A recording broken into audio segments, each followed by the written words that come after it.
Oh, I didn't see you there. Don't you hate that when people start any version of a video interaction insulting your intelligence? I sure as hell do.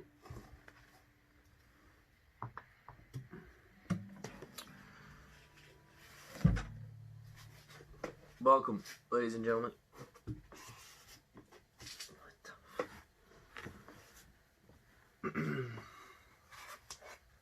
This is the Preservation Project. My name's T.M. Willig. I'm hating this video thing.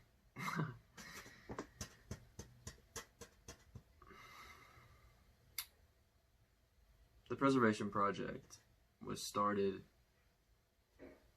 in hopes to make a difference. I'm 25 years old, millennial. I have a girlfriend and 3 dogs. That is the entirety of our organization. It is very expansive, clearly. Excuse my incredibly burnt complexion. I got incredibly burnt today.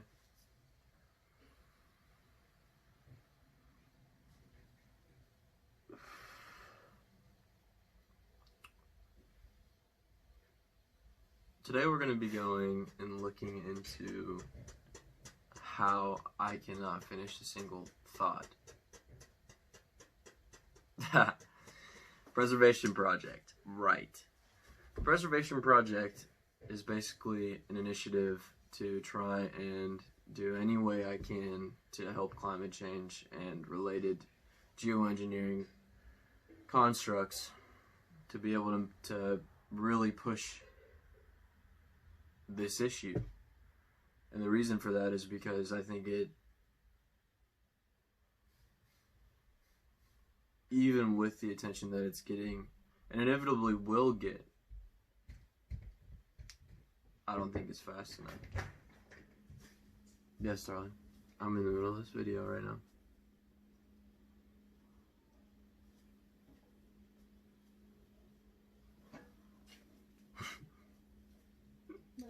I love you too. That was my other companion and co-founder. Excuse her interruption. Where was I? We want to change. I remember being little, and I'm not old. 25 is very young, I understand that. I remember being little, and winter was winter, spring was spring, summer was summer, fall was fall. The temperature in where I grew up is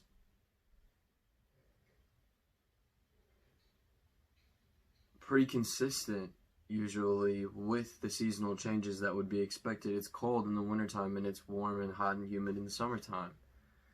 And for now, I would say probably since about when I graduated in 2013, the winters here have been mild as an understatement, and the summers seem to be getting hotter more consecutively and longer than normal. On top of that, I mean, it's an obvious to anyone as far as the natural disasters, forest fires. Our co-founder was actually living in Puerto Rico during Hurricane Maria, and these are going to continue because in my non-educated climate opinion, Mother Nature, I believe, it exists as an entity. It doesn't exist as, you know, just a non-actor. It exists as someone that really will act. You see this in, you know, chronic wasting disease, you know, with white-tailed deer, and here recently you see this with what's going on currently with the coronavirus. It's interesting that consecutively with swine flu and, all of these flus, that the Chinese flu in the 60s, or Hong Kong flu, I think it's called. Like I said, not educated. It only makes sense that, unfortunately, with the cost of human lives,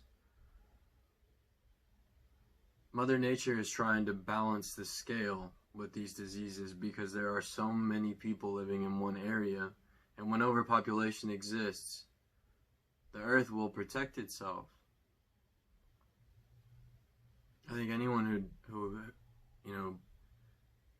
is blinded by that fact, whether you call it God or Christ or Allah or, whatever it may be,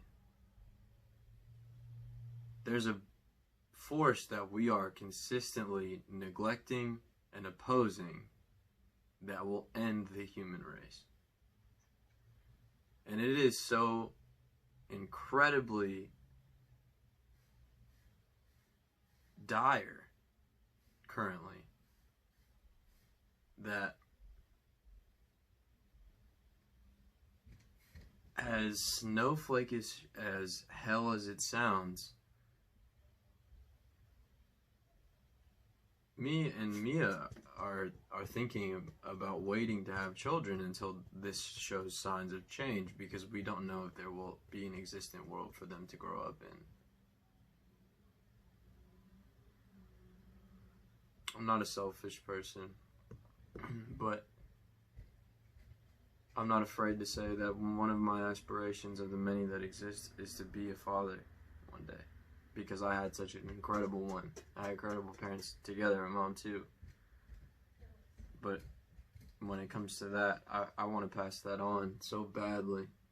But how selfish would I be to bring somebody into a life that they're not going to be able to get the same things I had? And not due to economics, or, I don't come from money, but because they won't have the same beautiful place that we live to enjoy that I did. And I don't think my connection with nature is very important to me. And I think that if I couldn't share that with somebody that I brought into this world, then why am I choosing to bring somebody into this world? Maybe that's crazy, I don't know.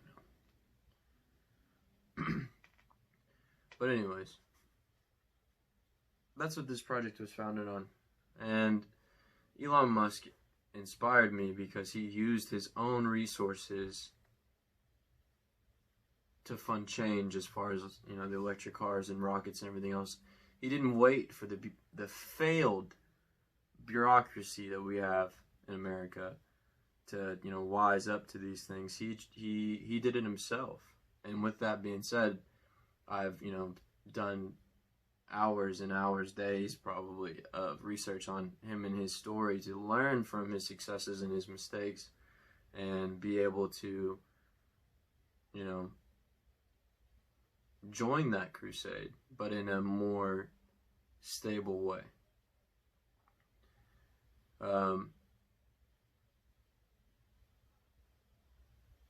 When I started to look for that stable way, I found a love and a hidden skill I have in paleontology to find incredible artifacts by using studies of, published research on the internet, and then taking that into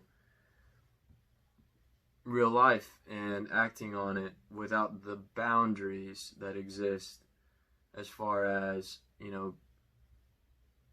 I think that a lot of, people that go through university in specific fields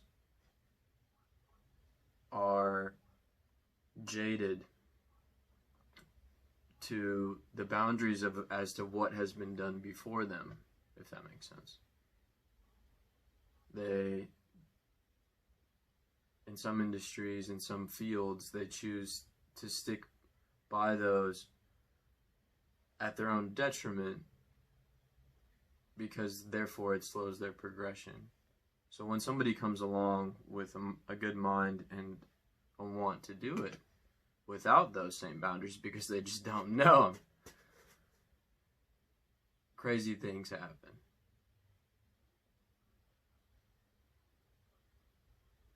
And I hope my story inspires more people to stop caring.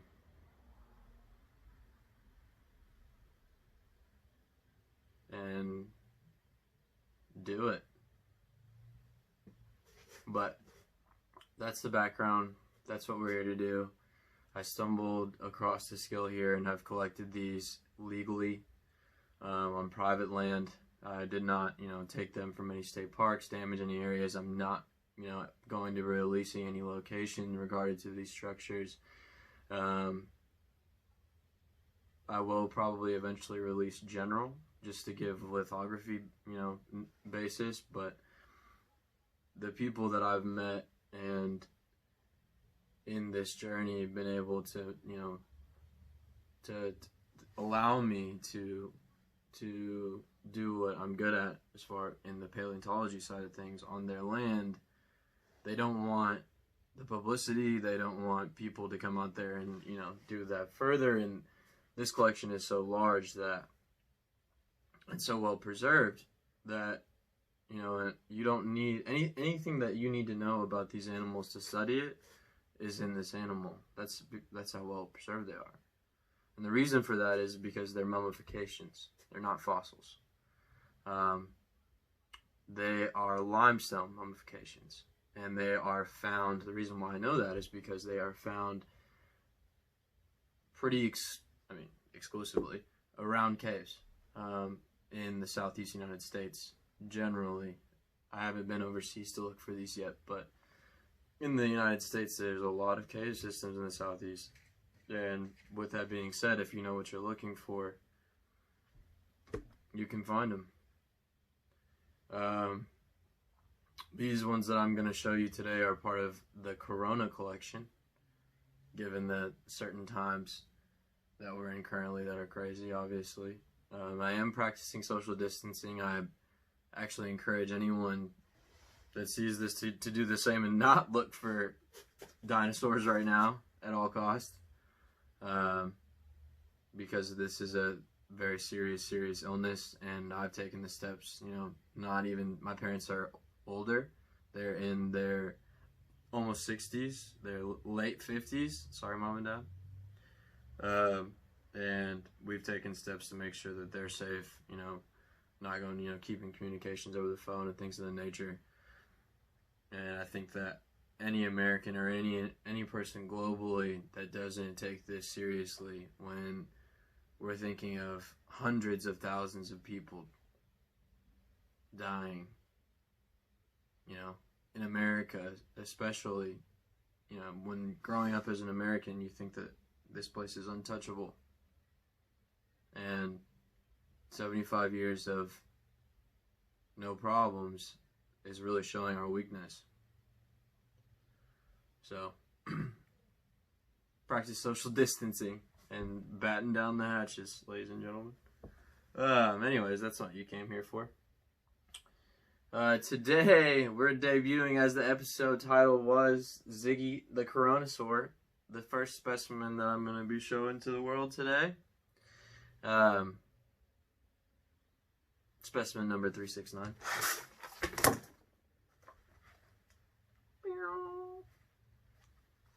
Alright, let me come get you. There, Phil.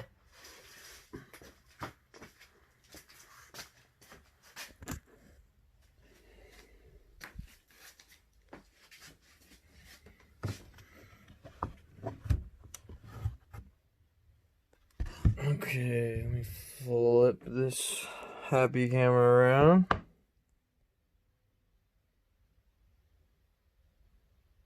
Oh, you can't. Oh. Technology. What we're gonna do then is get an aerial.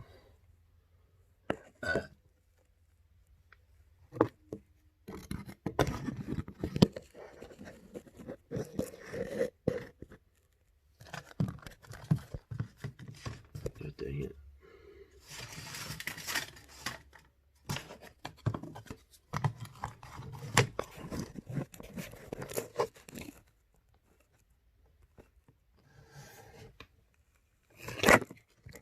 Let's get it in hand.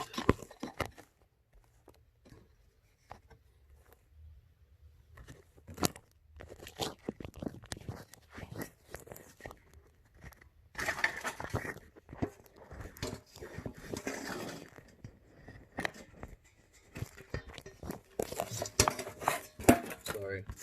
I'm really sorry about this. Okay. So, this is an up-close view. I'll include some pictures down below, so you guys can get, something that'll last longer. But as you can see from this image, this is one that's been cleaned, with using my method that I've developed with, I don't have $1,000 sandblasters or anything in the nature, so I've had to really work on my own. I think that I've probably come up with an alternative way to clean a lot of these limestone mummifications that may not have been released yet. Maybe someday we'll go into that further. Even if it hasn't, I haven't just taken the time to look at it. That could be too, because there's plenty more to learn about this stuff, and that's why it's so interesting. But as you can see here, what we're looking at is the right side of the structure. If you can see his head, let's flip him around. This is hard to do upside down. So you can see his eye here, going into his snout. I guess I can look at the actual specimen versus the video. Eye here. And it's interesting because when you get up close to it, because not all of the limestone's off of it yet, you kind of get lost in the detail of it. So that's why I like to back up when I actually look at it, because you can see a lot more of the animal as it stands, and it kind of guides my cleaning. This is an eye structure. This is moving into his mouth here. Underneath we have his teeth, and then on this side, what we're looking at is going to be, this here is an extension of his arm, his right arm going down into his right claw. If you look here, you can see the two outside claws as well as the big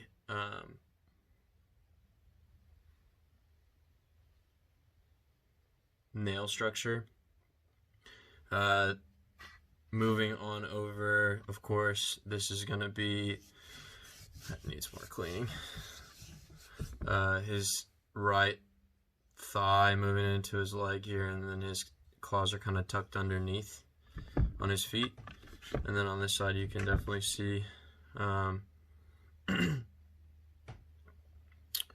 this is his tail on the back side that wraps around right here. Moving over to his right knee and down into his right shin. This is his belly. And you can see the back. The animal, they had really big feathers, which is really cool. You can see them pretty easily on this side. The big feather structure here. And then as I kind of brush it off a little bit, you'll be able to see it a little more.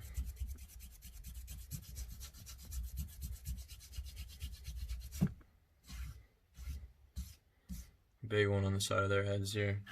And then they had a bunch running down like banks, like in a 70s band. They were pretty funky, pretty punk, you know what I'm saying? This is his left eye. And then the reason why I'm thinking Velociraptor, of course, would be the feathers, dead giveaway, number one. And then number two, I have the hand structure on the actual hand of the animal looks like other raptor claws that have been found in China previously that were pretty well mummified.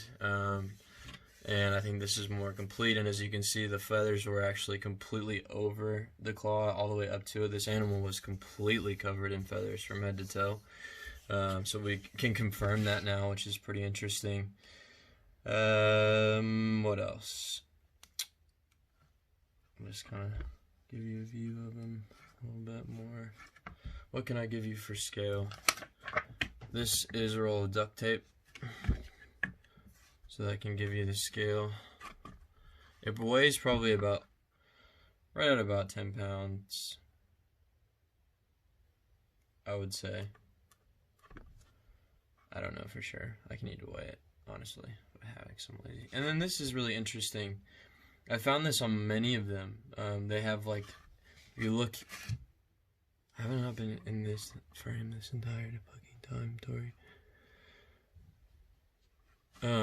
If you look here on the side of his face, he's got like what looks like a tusk. I can't prove that part of it, and that hasn't existed anywhere previously that I can find, but maybe somebody else can chime in on that. Maybe that may be just like a heavy limestone area that will come in the side of his face, but actually, you know what? That's actually the side of his jawbone. It's just gotten pushed up there from when it came down.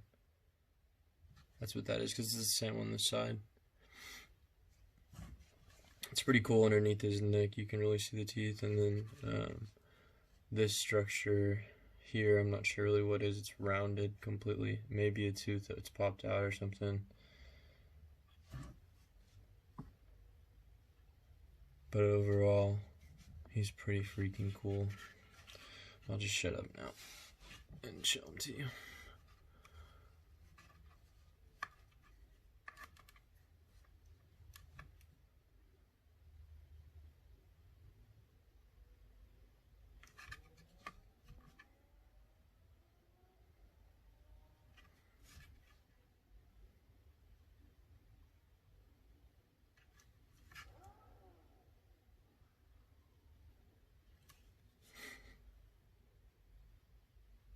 I live kind of close to the hood, so excuse any revving motorcycles.